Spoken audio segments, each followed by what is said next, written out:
কোনো বন্ধু নাই, বান্ধব নাই, ভাই নাই, ছেলে নাই, মেয়ে নাই। জীবনের লাগা কত কষ্ট করলেন, তারাই আপন হইতো। হে লক্ষ্মীপুরে আব্বা, আজকে 50 বিঘা জমিনের মালিক হয়ে গেছেন, মনে করছেন আপনি এলাকার প্রভাবশালী হয়ে গেছেন। না রে বন্ধু, না। আজকে মহিলা দেখেন আপনার ফুটে কইব বাইরে, আব্বা তো মহিলা গেছে গা দলমন্ডলের বাজার থেকে খাবো না, বাপরে ফুটে লাগিয়া আবার ছোট ভাইয়ের ফোন দিয়া কইব বাইরে তাড়াতাড়ি বাড়িতে আয়, 11টার সময় জানাজা দিছি আব্বার, আপনারা কামাইবার লাগা কত পাগল করা হইয়া যাইব।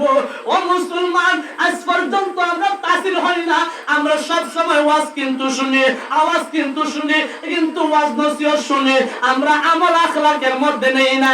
যেই কারণে বাংলাদেশের মধ্যে অনেক অনেক ওয়াজ হয়, কিন্তু মানুষ আমলের দিকে উৎসাহিত হয় না। কথা কোন ঠিক কিনা? আছে কিনা? নাই।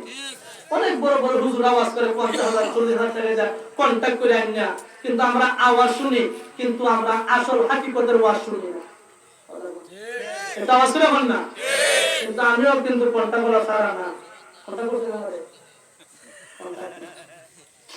কিন্তু কন্টাক্ট না, তবুও আমি চেষ্টা করব কোরআন হাদিস থেকে আপনাদেরকে কথা বলতে। আসেন তো রাত 4টা পর্যন্ত, কে কে হাত তুলবেন? এই লক্ষ্মীপুরে পেয়েছি আজ আমি বড় খুশি হয়ে গেছি, আজ আমি বড় খুশি হয়ে গেছি।